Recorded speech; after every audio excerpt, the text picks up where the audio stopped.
Welcome to Terror in Tandem, a podcast about finding entertainment in the macabre. Hosted by the knowledgeable and lovable Laura and Richard Mathiasen. Each episode, we take you through the horror genre. What? Keep going. From books to film to TV and beyond. Sometimes even from the beyond, especially this episode.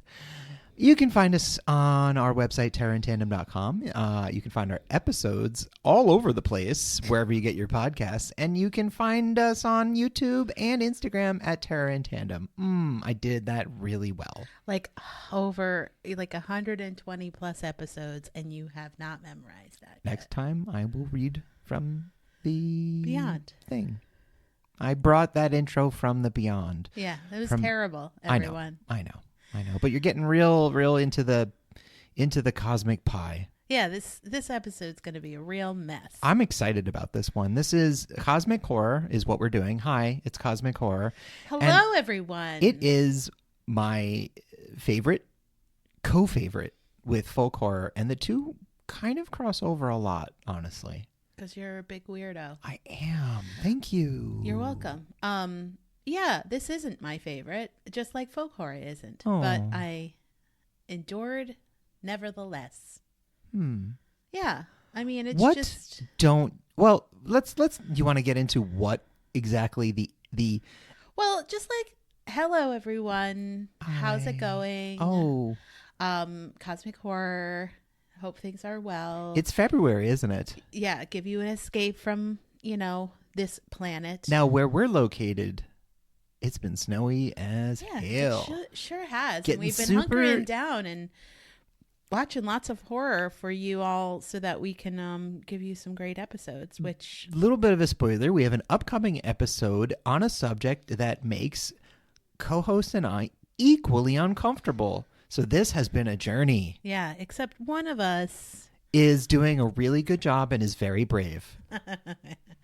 A very, very brave boy. A very brave young lad that will remain nameless, but whose courage is an inspiration. But look forward to that episode coming up next. But this, we're going into the great beyond for reals. Oh, for real. Yeah. Let's talk a little bit about cosmic horror. You ever feel like maybe you're just a tiny, insignificant speck in the face of overwhelming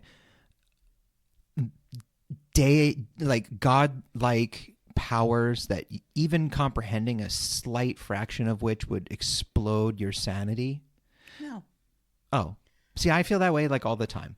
And that is cosmic horror. Yeah, I compartmentalize. So I don't need to feel that way because why would you? It sounds terrible. As a young man, I read the Necronomicon and it opened doorways that I can never close. Every time I hear that, I think of the Muppets.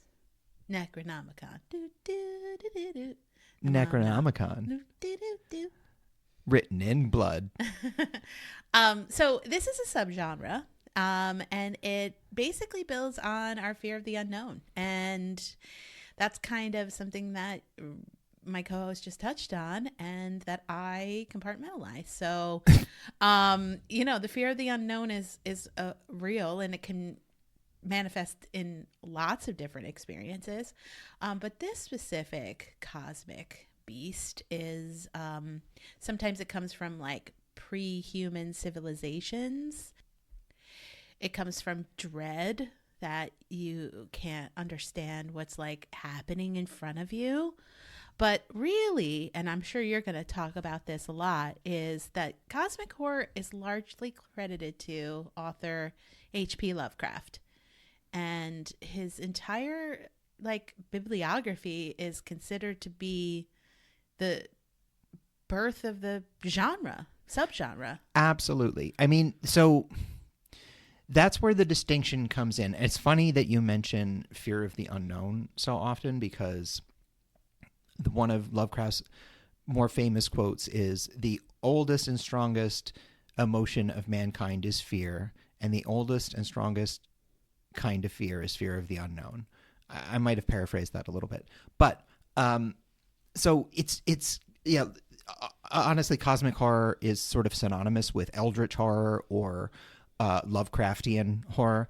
It is the sense that humanity's hubris, that our understanding that we are at the top of the food chain is absolute arrogance, that it is foolishness, that we're ants, that we are microbes, that we're specks, that there are forces that not only are beyond our control or that are greater than us or more powerful, but they're so far beyond us in scope that it's like comparing us to an amoeba. It's not even scope, it's age. It's elder gods is what Lovecraft called it, most notably being Cthulhu. Sure.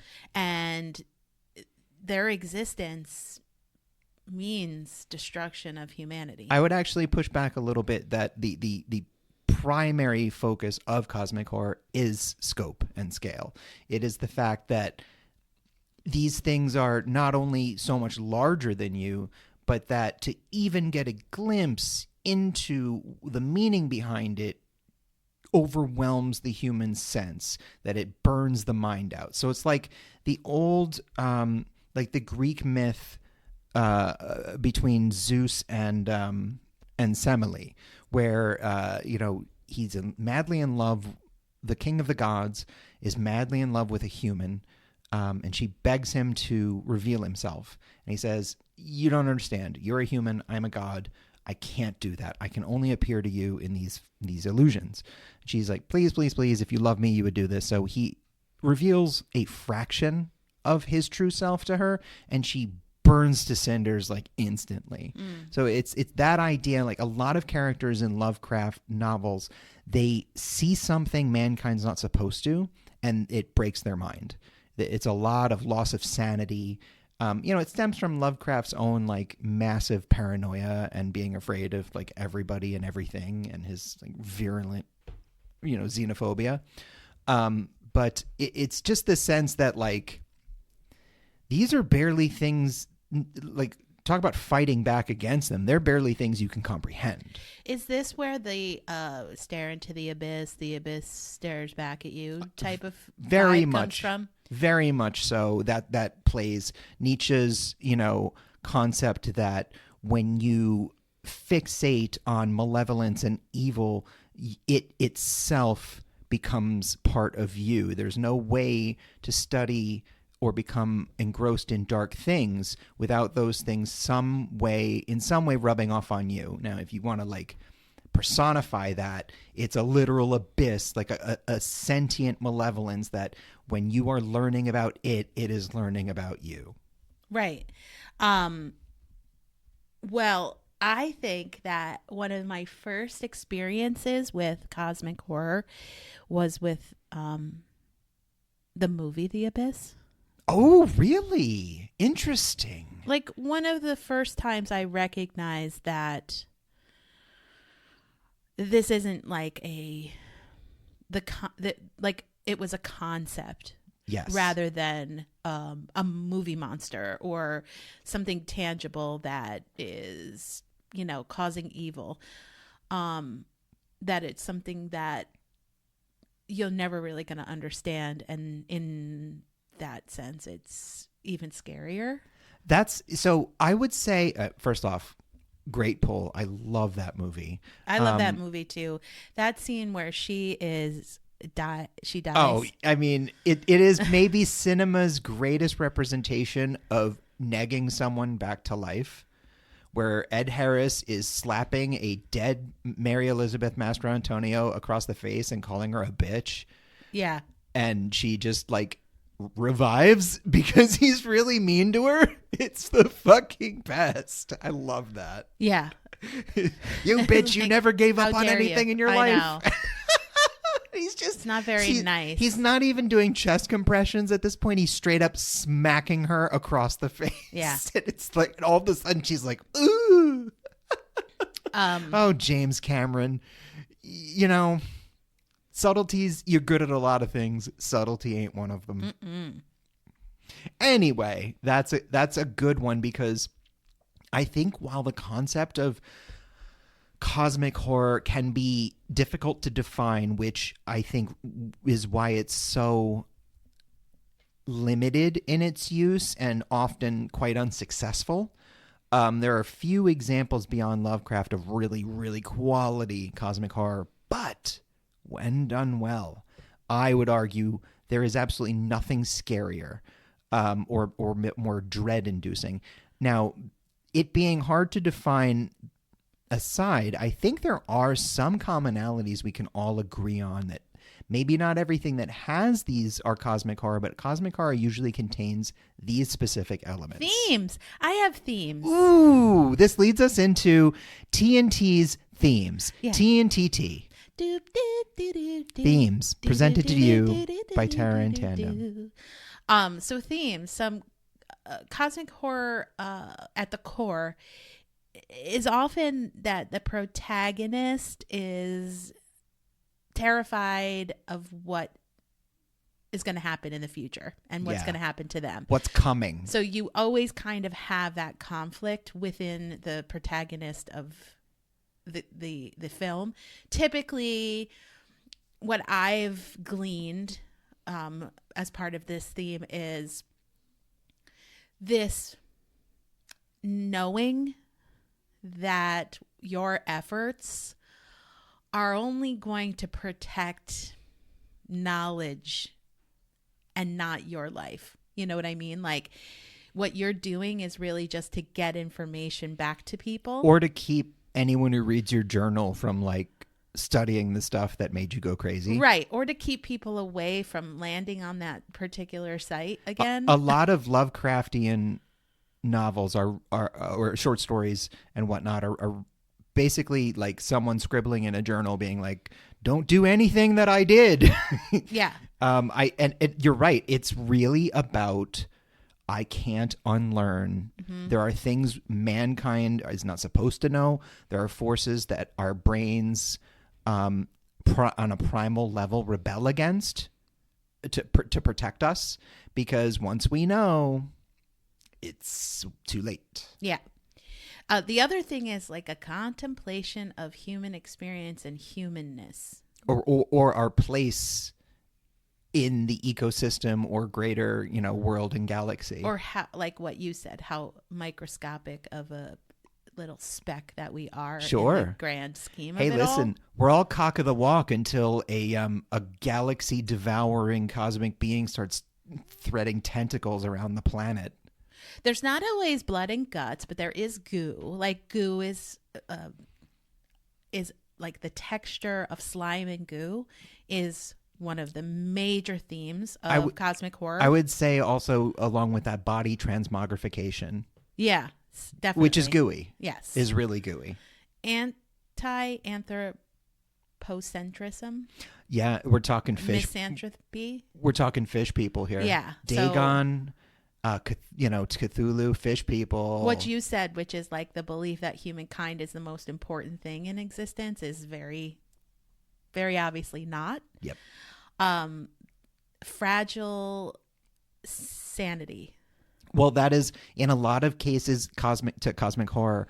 Our very sanity is their sustenance. Yes. So, like, we feed them with madness. Yay! See why I like this? Yeah. You shouldn't. Detachment and isolation are among the major themes as well. Yeah, because a lot of this stems from the mind of a weird misanthrope who had no friends. But also the vibes of the films, typically, and also the locations and what happens to the protagonist and other characters. And then, like you said, the unknown. And the quote is, the oldest and strongest emotion is fear. And the oldest and strongest kind of fear is of the unknown. So the isolation is often, visually, in a visual representation, it's often literal. Like in The Thing, they're at an Antarctic station, But it's mimicking the very simple concept of what is more isolating than all of a sudden finding out that you're not only are you not top of the food chain, you are I mean, you're not even thought of. Yeah. If anything, your end might come because some cosmic being twitched. What's interesting to me too is what I've noticed, and these are my own particular noticings, is or musings. They're my musings, is that there's no time to study what you're discovering, like what you're trying to figure out. Right. It's almost like beginning the intellectual journey of it. Yeah. Sets a ticking clock. Yeah. You can't, it's like you said, the scope and scale, it's too massive. It's too unknown. You can't even begin to study it. And you end up like Renfield in the fucking eating flies in the loony bin. Well, when people really try to study it, it backfires. The strange case of Charles Dexter Ward, anyone? And the other theme that I have sort of picked up on in my musings is it's almost as if humankind is being studied. Yes. I mean, the idea is that we are ourselves ants in a cosmic menagerie. Yeah. That we're being fucked with to see what happens. And that's the only the madness of it is, why would you put us through such torture and agony and pain and tragedy? Well, we're scientists. We're alien scientists, and we wanted to see what you'd do. There's never really been a film made. You could tell me I'm wrong, because I don't know every single film in the world, but from the perspective of a cosmic being, like, and their perspective, and it hasn't been from their perspective. It's always been from the human perspective. Yeah. Because so we don't know what the cosmic being is doing. Like, they could be studying human. They could be collecting data. Or they could be just there to destroy. Part of the horror of all of this is not being able to know. You will never be able to know. That's the worst of it. Yeah. That's what I think maybe is why I don't love this genre, is because there's no end. Oh, sure. Yeah. No, there's no winning, because you're fighting like universal galactic constants, beings and ideas that are as much idea as matter, things that have existed for countless billions of years. That, I mean, it's there is no comparison. So yeah, that's why I think it's a little bit difficult to break into the mainstream or to represent accurately, because these are heady concepts. Yeah. But in my understanding and experience of cosmic horror, it's the kind of thing where at first glance you go, oh, okay. And then you look at it a second for a minute and you go, oh, wait, hold on. Then when you start to really digest what the gravity, the level, it is the genre that contains, for my money, the most horror. Yeah, it's the implication of what these things really are. And I'll get into these in my examples. Once you really start to drill down to it, you're like, I can't imagine anything worse than what I just learned. Well, I feel like it touches in a fear in me in a way that I can't really escape from. Yes. So if I think of myself on a cruise and you go out to your balcony and you can see nothing but ocean, that makes me feel panicky. Same. If I were to go on a rocket ship to space and you can just see space all around you, and I would panic. Like, those aren't enticing feelings for me. Being kind of so like tiny and delicate and vulnerable in such a vast openness doesn't make me excited. You are heavily describing my erogenous zone right now. So that's not a bad visual representation of the sensation of cosmic horror. Is, imagine you are a lone astronaut tethered to the space station by a single rope, and all that is keeping you from dying slowly in the abyss of space is this rope that doesn't really look that sturdy the more you look at it. And now the more you look at it, you realize it wasn't attached correctly. And the more and more you study it, you start to doubt that the rope is even there at all. And that is the sensation. And I agree, it's not pleasant, but I'm in this for the horror. Yeah. So it does not, for my money, and I'll get into it again in these examples, I would rather a million times be murdered by Michael Myers than go through anything on a cosmic horror level. Well, one thing I've learned about myself over the past couple of years is I do not like to sit in the discomfort, which is why I try to, entertain and make people happy and fix things and the thing that problem doctors solve. Have been studying about me for years is why I can't seem to find a different state of being. Yeah, why you only sit in the discomfort, because there's I mean, this Meaningless is to me. something when Richard and no I comparison. first met. When Richard and I first met, and we first started hanging out. He would come Young over love. to my apartment, and like when he would take his shoes off, I knew that he was gonna hang out for a while. But as we moved in together and started to, once we got married and things like that, he still would take his shoes off sometimes, but he intimate. never took his outdoor clothes off. So I've gotten he better. would come home from work in his work clothes or dress clothes. So I wouldn't put PJs on. Yeah. And I think I introduced you to the concept of loungewear. You introduced me to the concept of something other than just perpetual discomfort. Yeah. And I was like, wait a minute, you're I home grew up, now. again. Why do you want to wear jeans to watch TV? I grew up Catholic. I thought the virtue I grew up lied Catholic in misery. too, but I thought the virtue lied in misery. Well, what's interesting is how the cosmic aligning of the stars made someone who's perpetually existing in discomfort fall in love and meet someone who does not at all like the discomfort. We just call that a survival instinct. Opposites really do attract. So why don't we, I think we've gotten as much of a handle on cosmic horror as possible. I think just it's the sense of overwhelming dread. Nausea. When, let's say you are walking to work down a street you have walked down a million times before, and you turn left, and suddenly it's a street you don't recognize. You turn around and everything behind you don't recognize, but you're still walking the way you've always gone. It's just nothing is the same. What would you feel? How would you feel? It's largely confusion, fear, and a sense of, what the fuck?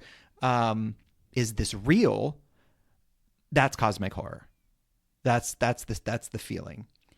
Well, let's take a break and, I don't know, call our therapist, and then we'll come back and give you some of our highlights, examples.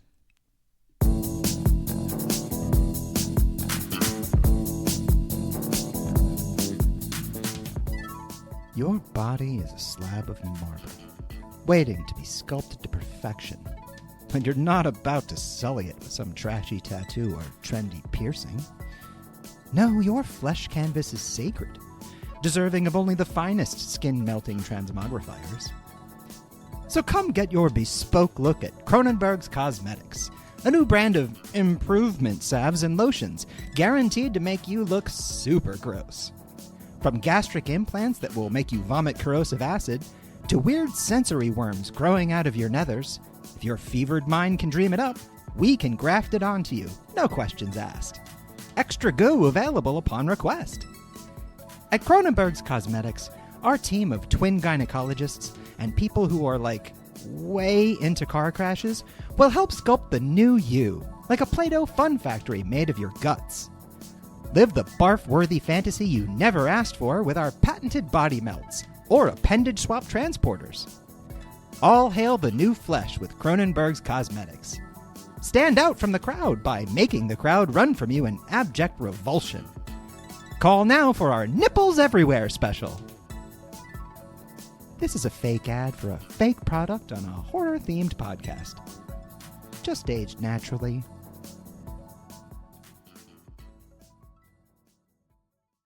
And we're back from the beyond. Oh, no, we're not. We're never coming back. We were always there. So I'm going to start, and I'm going to start with the John Carpenter's apocalyptic trilogy, which includes The Thing, Prince of Darkness, and In the Mouth of Madness. John Carpenter, J.C. Carpenter. Jesus Christ. I feel like we've talked about this. I think we have. But you know what? We're spreading the word. The good word. So, we've talked about The Thing. Came out in 1982. A group of researchers in the Arctic take a dog in, find themselves infected by a parasitic creature that mimics the life form it binds to. So this, we know it bombed, but it's a cult classic, and it induces claustrophobia, paranoia.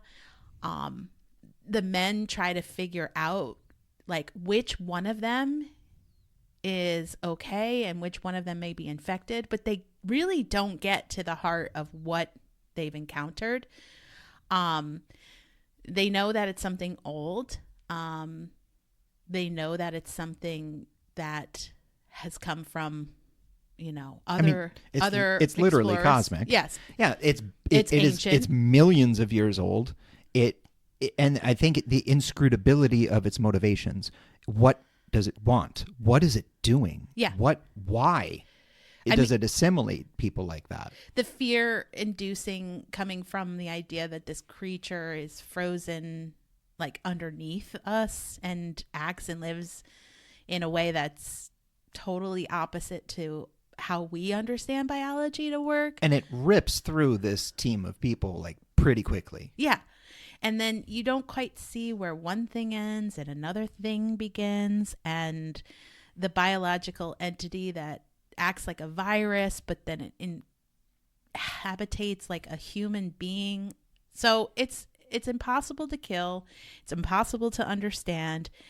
It's also there's no central nervous system. It's a stark reminder that humans, in the span of moments, just became prey, and they kind of go against each other. It's a brilliant cosmic horror in the way that it inhabits humanity and pits humans against each other. And leaves you with the sense also of, if this thing ever gets back to civilization, right, we're completely fucked. And does it?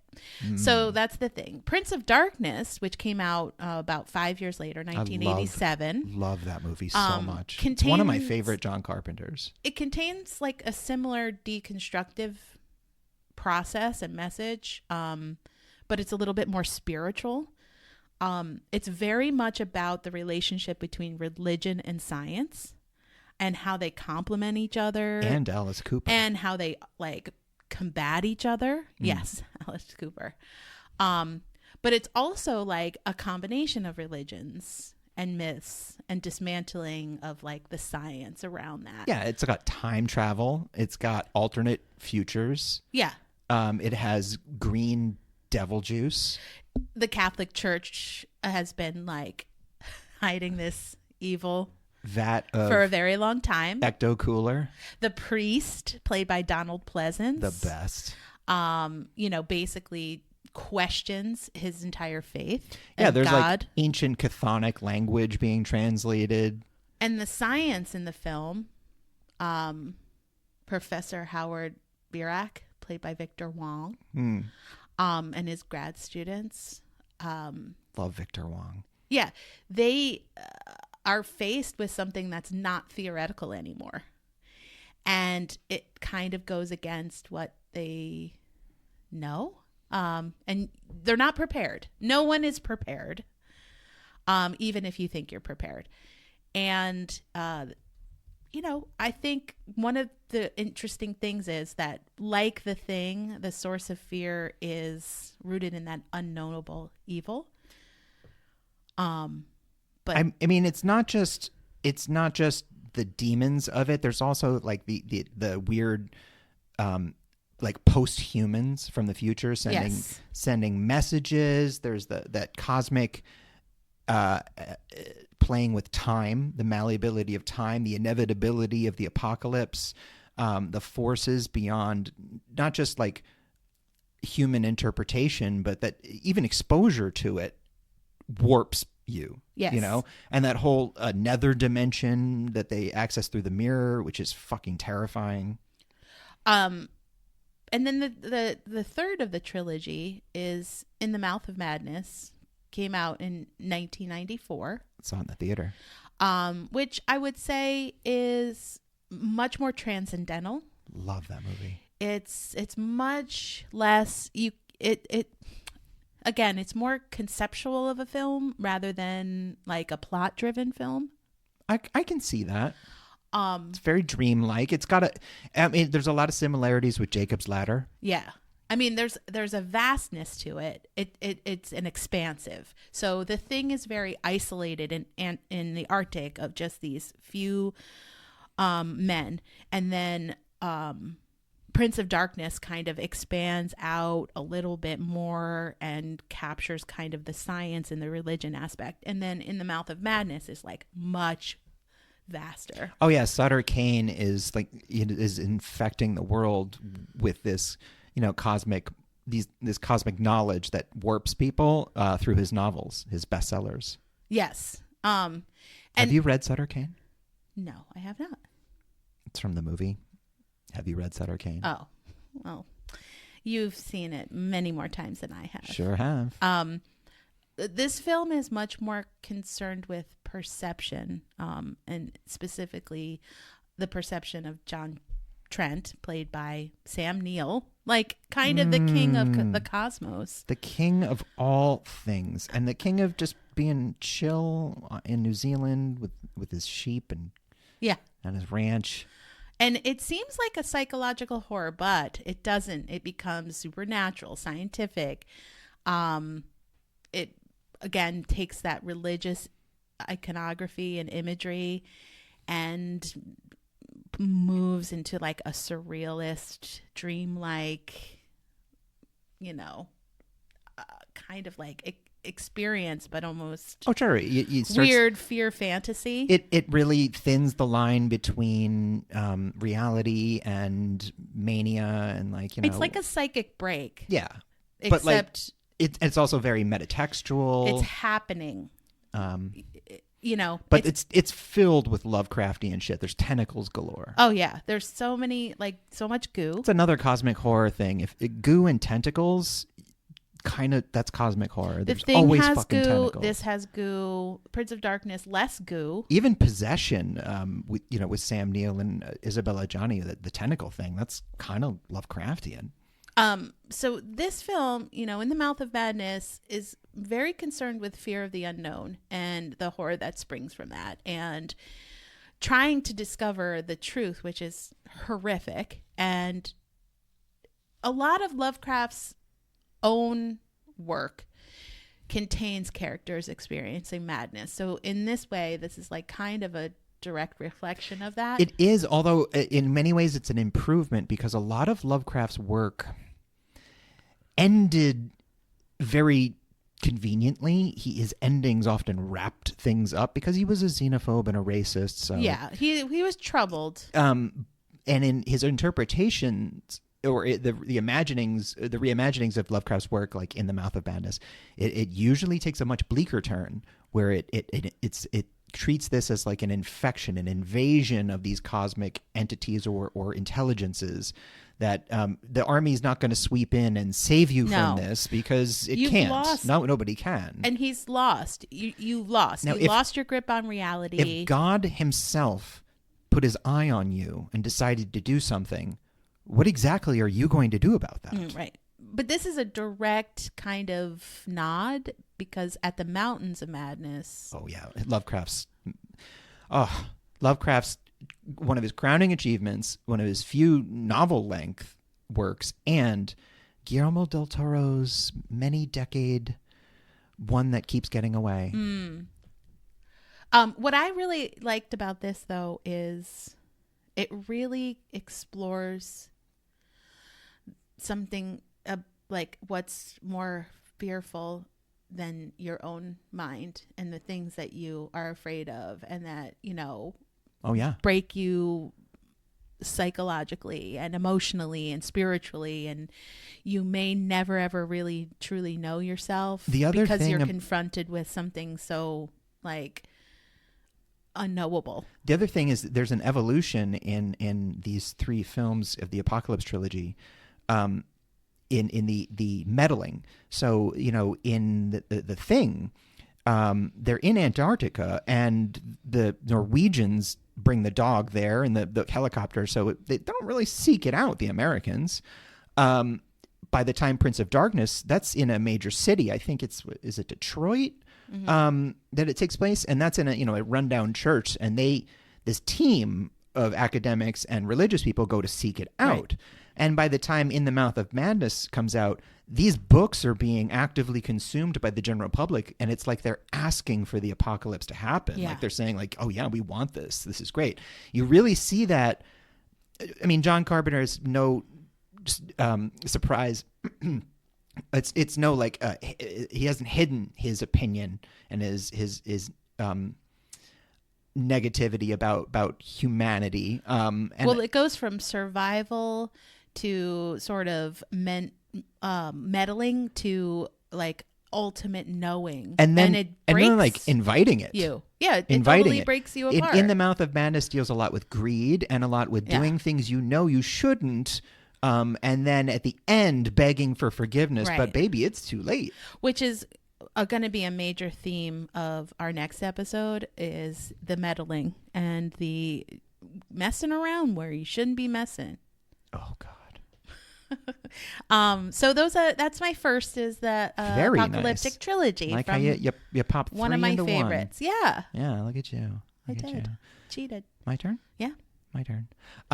So my first one, I'm going to start with just a little bit of a couple of things. I want to talk first about just the work of Japanese auteur Junji Ito. Now, I'm specifically going to be mentioning, in my opinion, his magnum opus, Uzumaki, which was released originally in seinen manga between 1998 and 1999. I'm looking at it right now. Gosh, I have it collected. Gosh. It's gosh. If that was ever a cosmic horror phrase, I've never heard one. Gosh. Let's put the kibosh. It takes place in the fictional town of Kurozucho. It's about, loosely, it's about high school students Kiri and Suichi. They're teenagers stuck in a town that has been infested with spirals. And which is a very ancient... oh, yes. A very ancient shape. Well, it's the golden ratio. Yes. You see it often in nature. But this town, people become obsessed with spirals. Spirals they seem everywhere. People actually start to, transmogrify into spirals. It is... Now... And they are spiraling. Ito's writing and Ito's artwork are just perfect complements to each other. His imagery is the kind that sears itself into your mind. The face, the picture of the girl whose face is like a hollow spiral into infinity is, that'll never come out of my mind. This book, it's impossible to describe. I think I just did my best with it, but it is an absolute experience of perversity and madness and wrongness and the cosmic, inescapable nature of these things that have just chosen you for some reason. It's a truly horrifying work. I want to cross that over with Jeff Vandermeer's Annihilation and his Southern Reach now quadrilogy.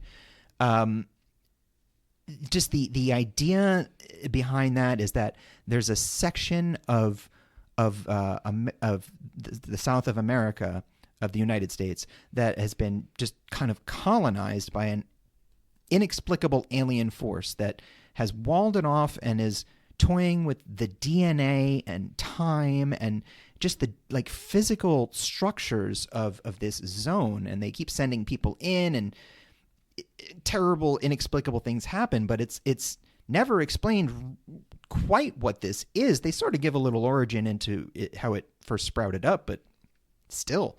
And it's just the idea that without warning, some unknowable consciousness can take part of the earth and wall it off and just start playing with it. And that's essentially what they're doing. Mm-hmm. Now, when you start mixing and matching people's DNA with, objects or plants or animals, the results are horrific. And that's the cosmic horror of it is, why are you doing this? And the answer, if there ever is one, is, I don't know, we're scientists. Right. And you're subjects. Now, Annihilation was also made into a movie by Alex Garland, and it's quite different from the book. Mm-hmm. I recommend them both. They are both spectacular.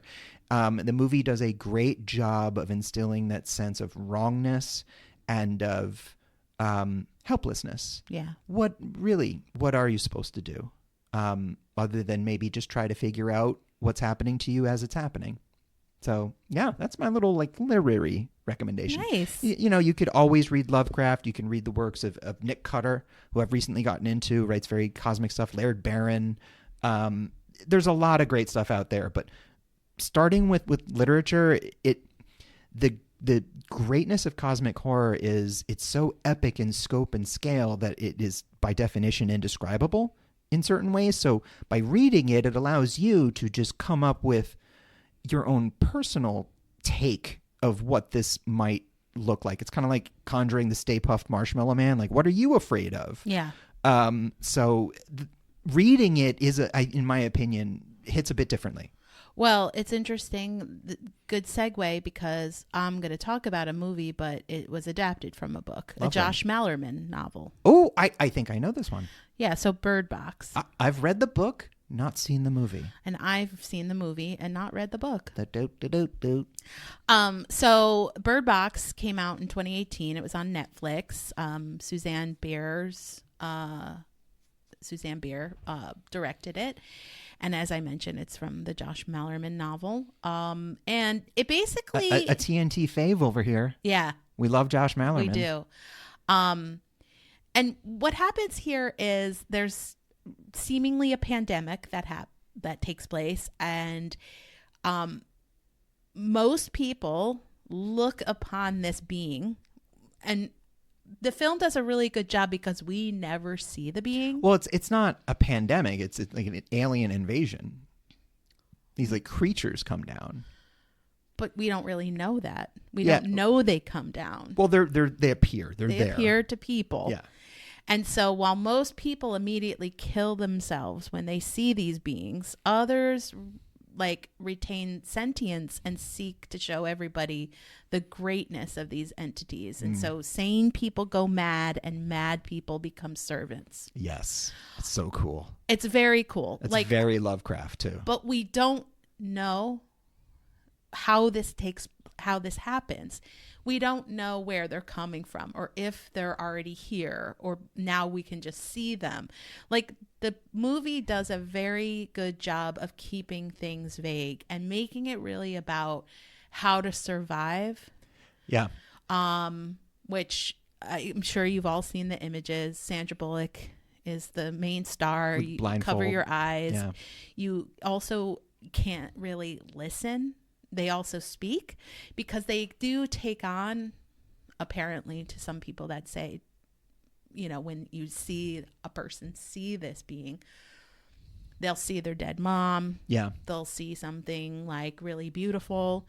And so you can't really learn too much because it can lead to madness. So if you're gazing into this thing and learning everything they have to show you, it makes you mad. And how do you fight something?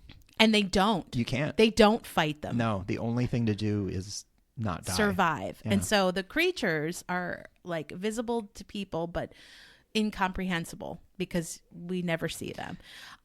And in the book, it's represented really well. It builds a sense of heavy dread of oh God, I do not want to see what this thing is. And how difficult is it to not look? Oh, for sure. Yeah. When you hear something or you're trying to find your way. It does a little bit just open your eyes really quickly. Like what A Quiet Place did for deaf representation. It when you make the world go blind by necessity. Yes. You got to make some adjustments. And you also find out how unfriendly the world is to people who are blind. Correct. And that's something else, human to human fighting each other. But where do you end up and where do you ultimately survive? Think about people who maybe now is a disadvantage, but in a world where you can't see something, it's an advantage. Now, this is a bit of a bias, but if you are in a survivor group and you meet up with another survivor group and John Malkovich is in that other group, don't bond with that group, man. Yeah. That, like, I don't care. Just don't. Just here's be like, the yo, thing. here's there the was Malkovich really no of it option. all. It was either you run and go into this house or you die. So it wasn't really a choice, but I thought the movie did a really effective job of watching someone go mad or watching someone finding out something so horrific, so like the information is so upsetting that they kill themselves. Well, yeah, like right in front that's of you. the Lovecraft of it. Is it's like reading the Necronomicon. Is it breaks your sanity? Yeah, and you can never come back, or it kills you, or you kill yourself. You tear your eyes out.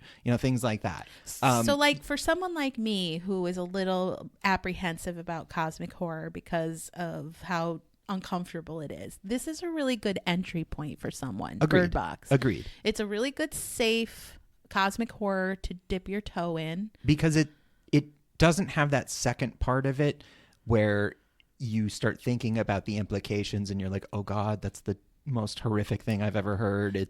Because again, there's not time. And what I like about this is these things aren't studied. They're not tried, people aren't trying to figure them out. And yeah, to your point, like you read the book, so maybe it is an alien invasion, but that is not made clear in the film. Yeah. It is not. And it's not made clear. because they can't learn anything. Right. Yeah. So, I just think it's a really good entry point. I thought it was really effective and well done, and I enjoyed it. And it reduces people into animals because they have to live by instinct. It's like just survive. Yeah, and that's what cosmic horror is we're ants, and in order to survive, they have to adopt like kind of animal-like behaviors. I don't mean that in terms of brutality. I mean that in terms of like avoiding prey and being quiet and using your ears and other senses. And birds know.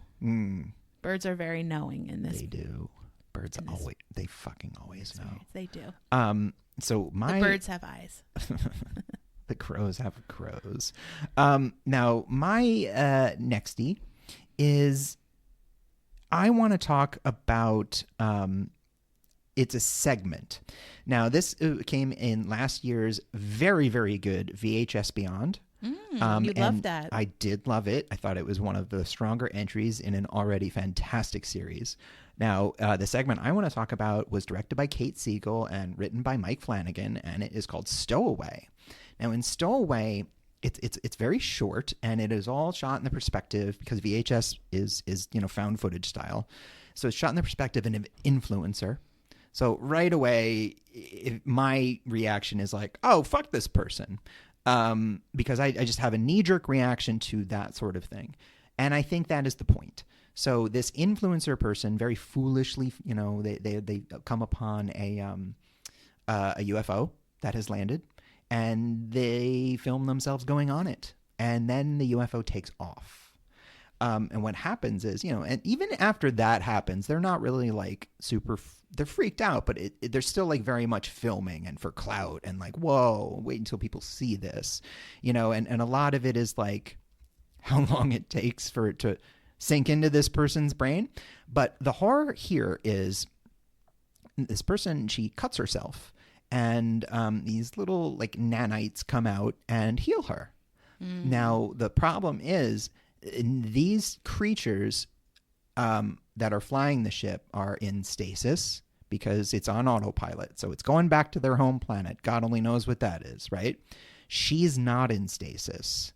So however long it takes, she's going to be awake. Yeah. Now, traveling through the galaxy and the universe could take millions of years. Who knows? Awful. Right? Well, No books to read. Sure, but you die eventually, right? Now, here's where the cosmic horror comes in. These things that came out and healed her cut don't let her die.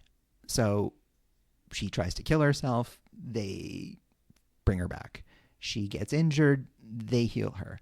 But she's the first human being they've ever seen. They have no frame of reference. So they don't fix her like she's a person.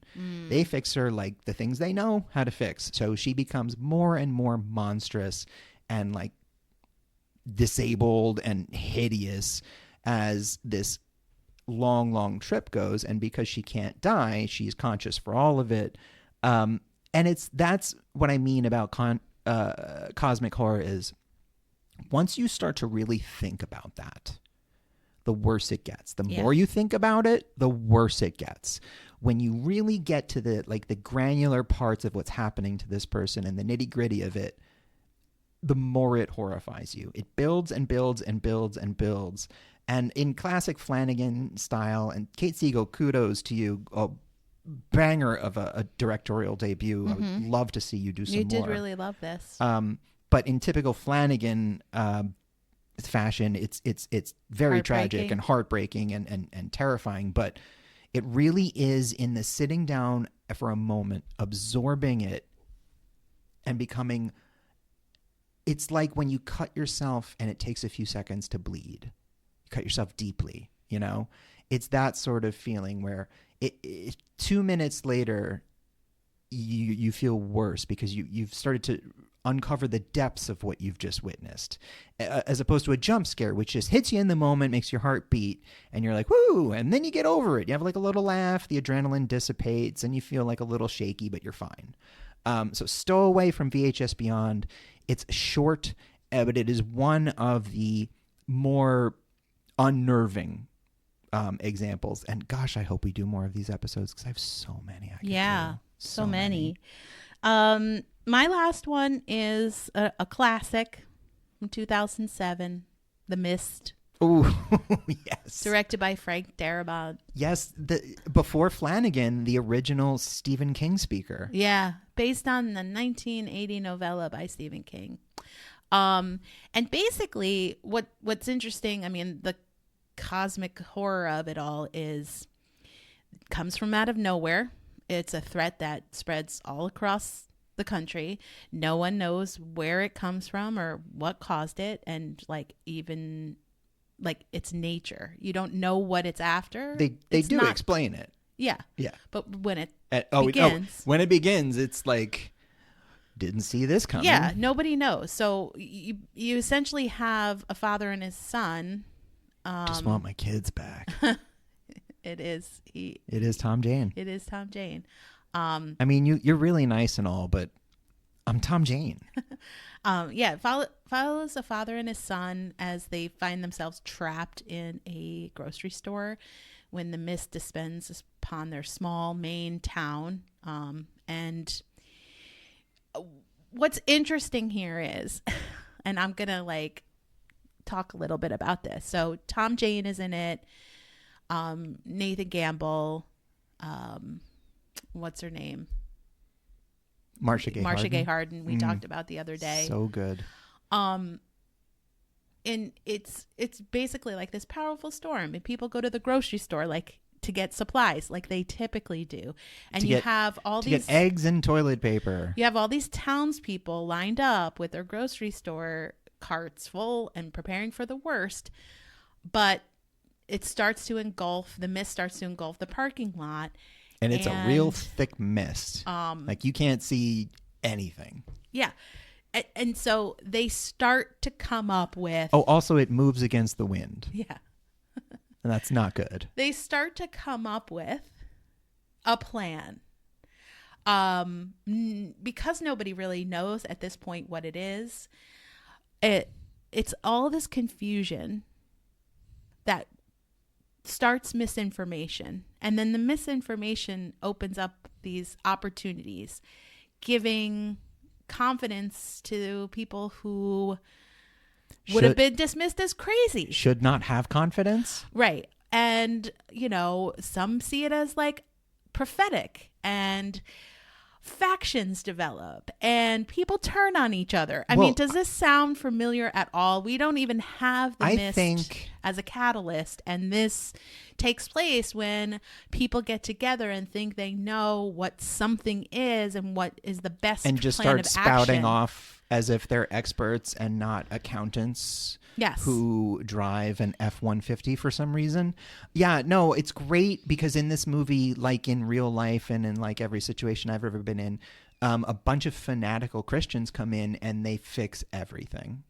And so what's interesting, of course, you can't forget that Stephen King wrote this, and he always has something to say about the real world in his horror. Human cruelty. And so it seems like weirdly in sync. This theme seems weirdly in sync with our current climate. That's not by accident. America was like super deep into the second term of George W. Bush. Yeah. The thing is like Stephen King isn't prophetic so much as we have not changed in decades. So. And like the Republican Party's hold on evangelical Christians. Yeah.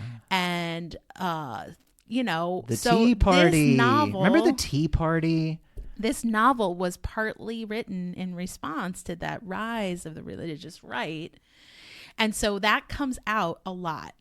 This like religious God's plan, all this stuff starts to really permeate in this small space. They do eventually find out what the mist is. The something that do you want to is. Talk about like what's in the mist? Yeah. The thick clouds, but there are swarms of deadly insect-like creatures, which is very Lovecraftian. Lovecraft monsters, so most scary, horrific. Like imagine, a millipede that's also like 30 feet long. And so seeing this type of creature and having no way to defend against it. That one scene where that dude is getting dragged out is, I have nightmares about it sometimes. Yes. So you can't escape the mist. Nope. You can't escape the creatures inside of the mist. And the death by mist creature is as horrific a way to die as possible. Right. It's full of like digestive juices. So what I thought was really interesting about this film too is like virtue is not rewarded here. No.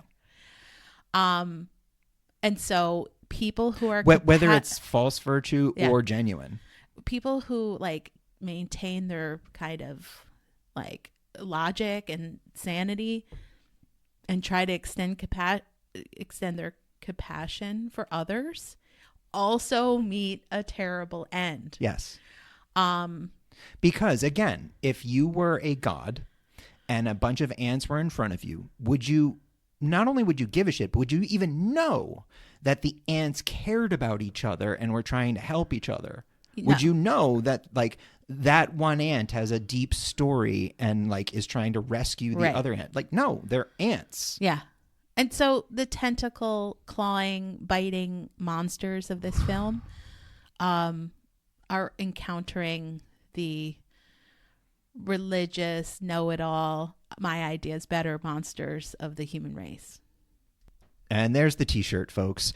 We think would be remiss to mention a key distinction between the book or the novella and the movie is the ending. Now, Frank Darabont drastically changed the ending of the movie, which most people would not like. I argue the ending of the movie is a million times better. It's a huge, huge improvement. And I'm not alone there because Stephen King himself, who pretty famously does not hold back when he doesn't like an adaptation of his work, said to Frank Darabont, "You made my ending better. Your ending is better." I mean, that's pretty neat, dude. When you're adapting something by a master of Stephen King and he's like, "Oh, you made it better." That's amazing. And he does love this. The other thing about the ending to The Mist, it's been memed. You may have run into stuff like that. I don't want to spoil anything. It's famous for a reason. It is in the upper echelons of horror movie endings. Like I remember will never forget the first time I saw it. I had read it And because the ending was so different, I did not see this coming. And talk about taking the breath out of you. It's woof. Taking the mist out of you. Tom Jane rules. I mean, that I know. But Tom Jane, just underrated. That guy's great. What I do want to say is kind of how I laid this out was beginner, intermediate, and advanced. Nice. I did it, in mixed up order. So Bird Box is a good beginner. The Mist is a good intermediate. And then any of the trilogy, but really the apocalyptic trilogy is an advanced. And again, all of my cosmic horror examples take place on Earth. I began with a deeply surreal Japanese manga. Well, we're not talking about you. We're talking about me. So there is a lot of, and probably when we do another cosmic horror episode, maybe I'll do all examples from off Earth cosmic horror, because there are so many, and I didn't get into any. I know that your second one was off Earth. So what's your third? My third one and final. This is by one of my favorite creative duos out there. Now, Batman and Robin? Yes. Now, I said creative, not dynamic duos. Now, currently, they've been working for Marvel for a while, which is fine. They're doing good stuff for Marvel, but still, I miss their real stuff.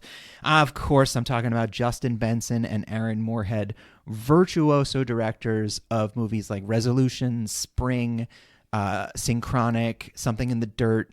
These guys have made a career out of low-budget, cerebral, cosmic horror. And I'm going to be discussing what I think is their tour de force, one of the best cosmic horror movies I've ever seen, one of the best most interesting science fiction films of the last 20 years, and just an all-around great movie, The Endless. Now, watch any movie by these guys, really. It doesn't matter. They're all very good. Spring, especially, is a phenomenal movie. But The Endless is their best. Now, the directors often are also in their own, I think they're almost always in their own movies. So they play brothers Justin and Aaron, who grew up in a cult in the woods and escaped as kids. Now, Aaron is sort of like a follower and, sweet and a little dumb. And Justin was the one who was like, no, I'm pretty sure this is a death cult and we have to get the fuck out of here. So, he left. No one ever found this cult. He made a lot of accusations, but they never found the cult. And these two guys have grown up sort of like in a depressing life. Yeah. So as adults, they get contacted by the cult. They get a video, and everyone looks exactly the same as when they left, which was, all decades the ago. The cult? Yeah. So Aaron convinces Justin to go back. Justin is really against this. He's totally they're crazy people. Aaron is we made a mistake. They loved us. Our lives have been shit ever since we left. We need to go back to this wonderful community, So they get there, and it's true. No one's aged a day since they left. And it's full of these hippie, weirdo, super nice, living off people. the land. But there's definitely something weird about them. Also, Kelly Hernandez is in this, and she's just always so good. I underrated Kelly Hernandez. What else has she been in? She was in the Blair Witch remake and a bunch of other shit too. She's just always fantastic. So when they get there, they start to notice weird things. There's this ritual where they play tug of war with a rope that hangs from the sky. It just disappears into the night. There's something up there pulling it. Now, as the brothers start to explore off the grounds, they notice that there are areas of time distortions, time loops, things that keep happening. And the horrifying thing is, some of these loops, the times are not the same. So the loop that they escaped from is a 17-year loop or something. And the thing is you have two choices at the end of this loop. You either live, and whatever is keeping you there butchers and devours you in the most hideous way possible, and then the loop starts over. Or you kill yourself and the loop starts over. So on a 17-year loop, these people have stayed young and healthy and safe, but they can never leave this weird place. And at the end of it, they are basically going to perform a ritual where they all kill themselves. So just before the 17 years lapses? Yeah, like right at the end. Because if they don't, this thing will come and like really rip them to pieces. Yeah. I'd rather, take some pills first. Right. So the thing is, there's this scene where they discover a particular time loop that's been going on for centuries that lasts seconds. So the person who's stuck in it has only a few seconds to end their own lives before they are brutally killed. And this has been going on nonstop, again, for centuries. Do you carry that knowledge with you? Yes, you do. Once you see that, that's another thing. It's like I had to pause the movie and I had to sit and I had to think about it. And I had to think, this person who's been there for maybe 200 years, every 5 seconds or so, has that much time to grab their weapon, kill themselves with it, or they're going to be like flayed and eviscerated, and then it happens again. Yikes. And the entirety of their existence is this 5 seconds. Now, so they start to notice things like that. And basically the thing is if they don't leave by the end of the loop, they will be stuck in the next iteration and all further iterations. So at the end of the movie, it becomes like the brothers trying to get out. For fans of the directing duo, like me, there is a mind-blowing Easter egg back to their first film, Resolution, that I didn't see coming. If you've never seen the movie, it's like 2 minutes that you're probably like, oh, that was weird. But if you have seen it, you're like, oh my God. And it's also really sad when you find out like, oh, they're here. So the endless, it's filled with their typical, very beautiful cinematography and imagery, the strange, slow burn of it, the slow revealing of information, and then the grand, epic realization that they're just playthings, basically. Yeah. Like this unknowable entity that is doing it, to us, it's a millions of years old cosmic being. But who's to say that it's not a juvenile? Right. Of its own species, just fucking with these ape toys. It's a study. Yeah. I mean, that's the thing. We need a cosmic horror from the monster's point of view so that we can understand the motivation. But in the not understanding, the fear of the unknown, as Lovecraft said, that's where the greatest fear comes. Yeah, so the endless it's a slow burn. It's a very beautiful film, like all of Benson and Moorhead's, but it's terrifying in its implication. And it's just such a clever, wonderful blend of sci-fi and horror. And again, like their imagery, and they're really big on heady philosophical content in their film. So there's a lot of dialogue. There's a lot of like discussion. If you're not into that, I don't know why you're listening to this podcast, but it's very much that. It's very cerebral. In this movie, though, it's mixed in with just enough like exciting, horrific stuff to make it, I think, their most accessible film. The Endless. Awesome.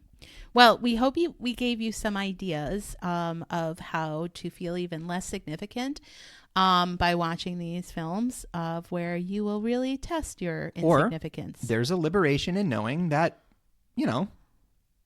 other people feel this way too. You're nothing. And they're making films about it. Stop making such a big deal out of your small shit. You're nothing. Yeah. You're you're a mote in the eye of Cthulhu's many eyes. Don't be so upset all the time. Yeah, relax, buddy. You're just going to get swallowed by a space tentacle at some point and turned into goo. Yeah. Stay out of that mist, everyone. Well, this has been Cosmic Horror. Do you want to end it up with something fun and clever that I won't interrupt? It's too late. No, do it. You already did. No, I'm waiting. I said stay out of the mist, folks, and then you said this has been Cosmic Horror. So we already tried to end it, and you've ruined it. So see you next time. Bye, everybody.